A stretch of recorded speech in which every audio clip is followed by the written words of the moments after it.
കാക്കനാട് യുവാക്കളെ ആക്രമിച്ച പ്രതികൾക്ക് നേരെ കയ്യേറ്റ ശ്രമം. പ്രതികളെ തെളിവെടുപ്പിന് കൊണ്ടുപോകാൻ ശ്രമിച്ചപ്പോഴാണ് കയ്യേറ്റ ശ്രമം ഉണ്ടായത്. സംഘർഷ സാധ്യത കണക്കിലെടുത്ത് തെളിവെടുപ്പ് നടത്താനാവാതെ പോലീസ് മടങ്ങി. പ്രതികളെ ഉടൻ കോടതിയിൽ ഹാജരാക്കും. നിതിൻ സേവ്യർ നൽകും വിവരങ്ങൾ. നിതിൻ, എന്താണ് സംഭവിച്ചത്? ആരാണ് കയ്യേറ്റത്തിന് ശ്രമിച്ചത്?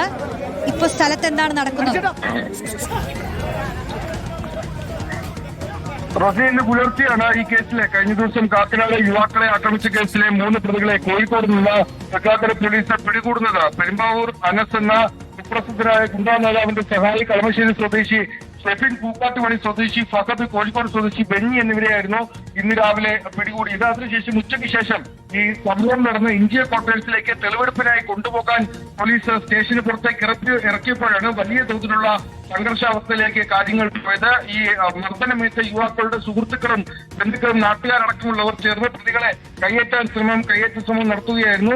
പിന്നീട് വലിയ പോലീസിന്റെ സുരക്ഷയോട് കൂടി തന്നെയാണ് ഇവരെ ഈ പോലീസ് വാഹനത്തിൽ കയറ്റി എൻജിഒ ക്വാർട്ടേഴ്സിന് സമീപത്തേക്ക് എത്തിക്കുന്നത്. പക്ഷേ അവിടെ എത്തിച്ചപ്പോഴും പ്രതികൾക്ക് നേരെ വലിയ തോതിലുള്ള ഒരു സംഘർഷ സാധ്യത അല്ലെങ്കിൽ കയ്യേറ്റ ശ്രമമാണ് നടന്നത്. പോലീസ് വാഹനത്തിലടക്കം ഈ ആളുകൾ മർദ്ദിക്കുന്ന, പോലീസ് വാഹനത്തിലടക്കം കൈകൊണ്ടടക്കം അടിക്കുന്നത് നമുക്ക് കാണാൻ സാധിക്കും ദൃശ്യങ്ങൾ. അങ്ങനെ വലിയ തോതിലുള്ള പ്രതിഷേധം ഈ സ്ഥലത്തുണ്ടായി. തുടർന്നാണ് ഈ തെളിവെടുപ്പ് പൂർത്തിയാകാനാണ് പോലീസ് മടങ്ങിയത്. ഈ പ്രതികൾ സംഭവ സ്ഥലം ബസ്സിനകത്തിരുന്ന് തന്നെ എന്താണ് സംഭവിച്ചതെന്ന് പോലീസിന് വിശദീകരിച്ച് കൊടുക്കുകയായിരുന്നു. പിന്നീട് പ്രതികളെ ബസ്സിൽ നിന്നും പുറത്തിറക്കാതെ തിരികെ ഇവരെ സ്റ്റേഷനിലേക്ക് കൊണ്ടുപോയി അല്പസമയത്തിനകം പ്രതികളെ മജിസ്ട്രേറ്റിന് മുമ്പിൽ ഹാജരാക്കി റിമാൻഡ് ചെയ്യുമെന്നാണ് മനസ്സിലാകുന്നത്.